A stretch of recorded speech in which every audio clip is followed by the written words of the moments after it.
It's a pleasure and honor to interview the great, legendary, some say the greatest lightweight of all time, Mr. Larry Tankson. How you doing, sir? Glad to Good. be here. Happy to see you.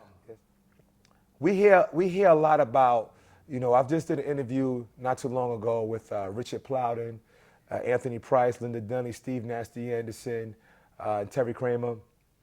And behind the scenes, I'm talking to them, and one of the names, some of the names that came up were your name, Alvin Prouder, and Scorpion Barrage.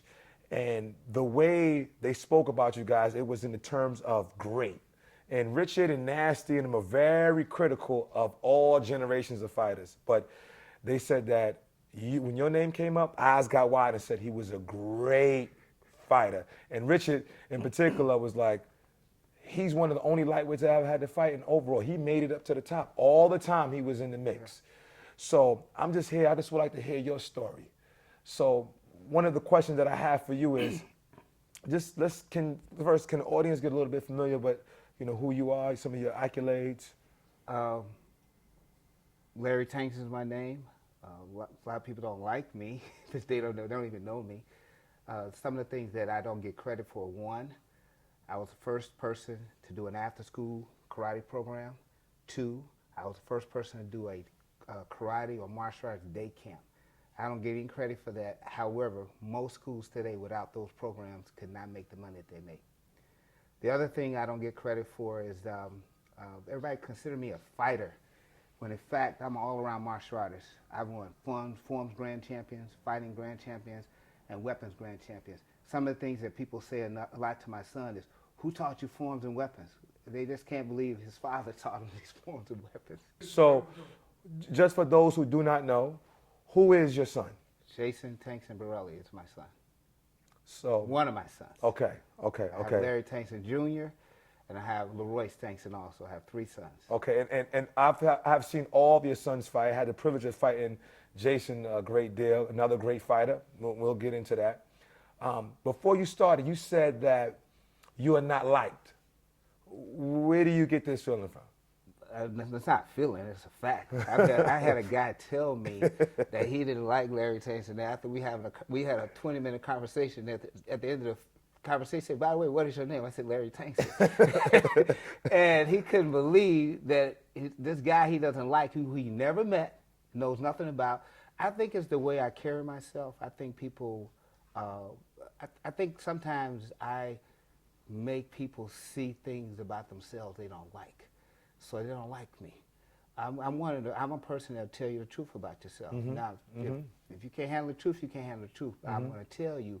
And my teaching was I was always taught that if you face the truth, then you can move forward. Now, if I do a bad technique, I would rather for you to tell me I did a bad technique so I can get it better. Absolutely. But if I tell you it's good and it's not, then you're not helping me. That's right. So I would rather for you to tell me that I was garbage, and because I was, and so I can get better, as opposed to telling me you were good when I wasn't.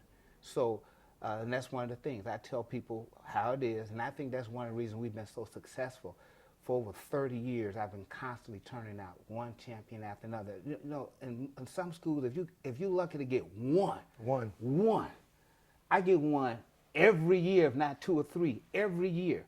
And it's a constant thing. And the students that train with me back in 1981, if they came and trained now, we do the same exact exercises, the same protocol, and we get the same results. Because what we were doing and what started early on was way ahead of everybody else. A lot of what I do, I wasn't taught. I learned it from watching and trying to figure out how do you beat somebody. And that's what do I need to do different to beat a person? Okay. Let me ask you this. You said about watching. So who are the people you watch? Who are the people that you looked up to, that you watched, that you wanted to, that may help make the monster that you have become? I watch my instructors, Shorty Mills, Otis Baker, his brother Preston Baker, and a guy by the name of Joe B. Ward. Joe Ward was like 6'6", maybe 280. Joe Ward was one of my, was the beginning of my come out. one tournament. I won the lightweight division. I just come home from college, and I won the lightweight division, and everybody was congratulating me, and I looked really good. Too bad I had to fight Joe Ward. And about after the 8th time, somebody told me, too bad you got to fight Joe Ward. I said, he's a man, he can be beat. So what I did is I stepped back and I started thinking about every time I fought Joe Ward, what are the things he did to me? So I said, I know just how to beat him. They said, online, go, and I ran. And he came after me. I came back online, they said, go, I ran again. Came back online, they said, go, I reached up and popped him. Bam! Point. They said, go again, I ran. They said, came back online, they said, go, kicked him in the head. They said, go again, jumped up, hit him. 3-0, fight was over. Over. We talking about a man that I saw take Bill Wallace down. I saw him do everybody. But the point was, it was about strategy. I said, how do I beat this man? So I used what Joe Ward knew about me. I knew he knew I would run from him, and he would try to catch up with me. So I turned on him just as he thought he was going to, and eventually he just scored 3 points on him, shut him out, and it was over. Nobody could believe I just beat Joe Ward.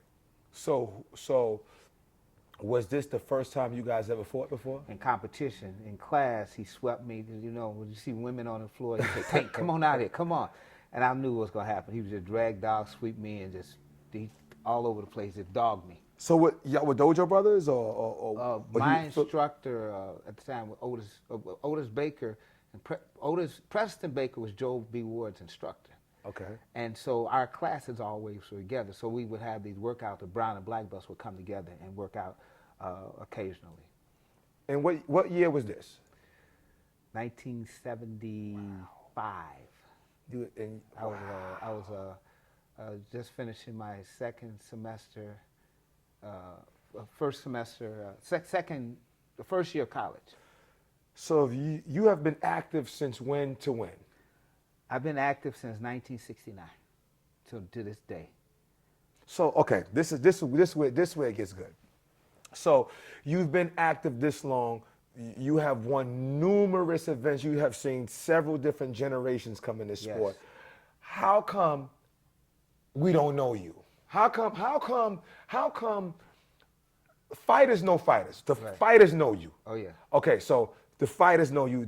The greats of the sport have spoken about you. So I understand the respect for you, right? That's the ultimate respect. But how come a person would know a Tony Young and not know you to the same degree? Or Mafia Holloway, or why? Being that you've been around and been dominating, and they say that you are the best lightweight ever. How come I don't know about you the way I know about the rest of them? Well, I'm going to say something about Mafia Holloway. We never fought because he never won his division when I was there. I've always made it to the finals. People don't know me because they go for East Coast, West Coast. Everybody in the Midwest. Not only am I not known, a lot of people don't know Scorpion. They don't know Butcher. The reason they know Jason is because Jason was on a team and went everywhere. Mm-hmm. None of us were on a sponsored team. Mm-hmm. So that's probably it. Sponsored team. Okay, now that you say that, then why weren't you on the Trans World, the Mid-Atlantics, the American Airlines? Being that, again, the guys who are on these teams are speaking highly of you. So this is not like your students. These are other established world champs, the golden era. Why weren't you on the Trans World, Mid-Atlantic? Because I didn't need them. Most of the competitors today need a sponsor. Mm-hmm. I would tell my sons were on teams. I said they were concerned about being on teams. I said, why? I said, I've always been you all sponsor. If you're not on team, when you were winning tournaments for them to see you and know what you're doing, it was done because I took care of it. I didn't count on it, and I was told that I was not on a sponsor team because they felt they couldn't control me. I am a very ethical person, and I will not go against anything that's unethical, and I believe in integrity, and that's what sets me apart. Because a lot of people feel uncomfortable because I'm this good guy, and it points out some of their bad things. I don't do drugs, never have, never will. So I'm against all of those type things. So I make people feel uncomfortable. Mm-hmm. Okay. All right. So in order to become at that level, who was the person that pushed you to be become that? Like who was your Joe Frazier? The guy that you just said, you know what? I'm going to train. I'm going to will myself to become to this certain level. Who was that guy that was your motivation to become that guy? It wasn't a guy. Okay. It was a situation. The situation was I would see all of my instructors and all the instructors from Chicago go to tournaments and lose when they should have won. Because at that time for me, and a lot of guys may not experience it, but I experienced a lot of racism, a whole lot of racism.